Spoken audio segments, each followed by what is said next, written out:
आपला उमेदवारी अर्ज भरणार आहेत। यावेळी आदित्य ठाकरे सुद्धा उपस्थित राहणार आहेत। यावेळी मोठं शक्ती प्रदर्शन केलं जाणार आहे।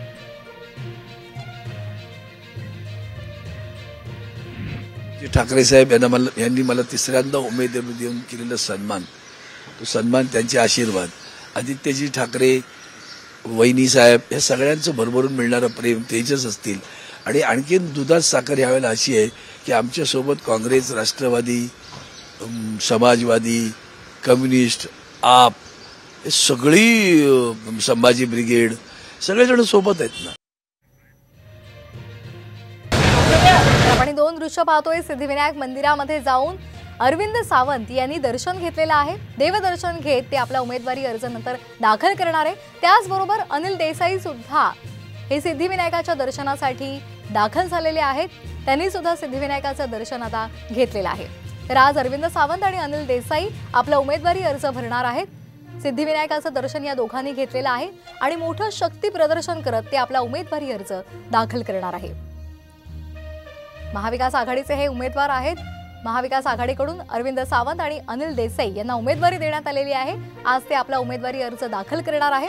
मात्र अर्ज दाखल करण्यापूर्वी त्यांनी सिद्धिविनायकाचं दर्शन घेतलेलं आहे आणि त्यानंतर मोठं शक्ती प्रदर्शन करत आपला उमेदवारी अर्ज ते दाखल करणार आहेत। यावेळी आदित्य ठाकरे सुद्धा उपस्थित राहणार असल्याची माहिती मिळते।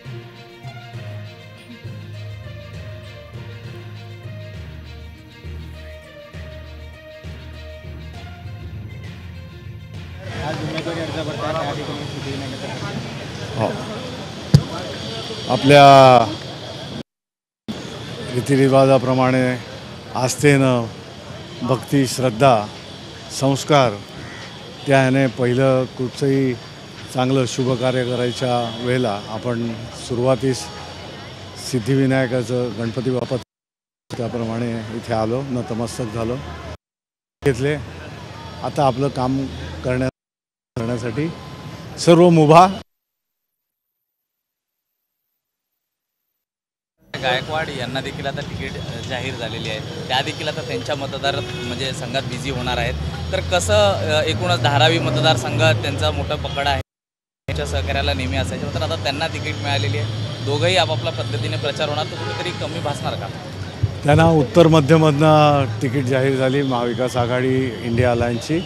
आणि वर्षा गायकवाड धारावीचे आमदार आहेतच, त्यांचं काम आहे, त्यांचे कार्यकर्ते आहेत, पदाधिकारी आहे, फळी आहे, केलेलं काम आहे। त्यामुळे त्यांचं जे सहकार्य आहे, हे सहकार्य तर मिळणारच आहे। अर्थात त्या दुसऱ्या मतदारसंघामध्ये असतील, परंतु महाविकास आघाडीची जी वीण आहे कार्यकर्त्यांची, पदाधिकाऱ्यांची वगैरे, ती चांगली व्यवस्थित आहे आणि चांगल्या रीतीने शिवसेना आहे तिथे, राष्ट्रवादी आहे तिथे, बाकीचे जे समविचारी पक्ष आहेत त्यांचे सुद्धा सगळे कार्यकर्ते, पदाधिकारी आहेत। तर मैदानातली आजची खरं तर आपण पाहतो की मैदानातली लढाई ही आपण प्रथमच या ठिकाणी मैदानात उतरून लढवत आहात। याआधी आपण कार्यालयीन भाग किंवा कायदेशीर बाबी शिवसेनेच्या ज्या पक्षाच्या महत्त्वाच्या होत्या त्या आपण पाहत आहात।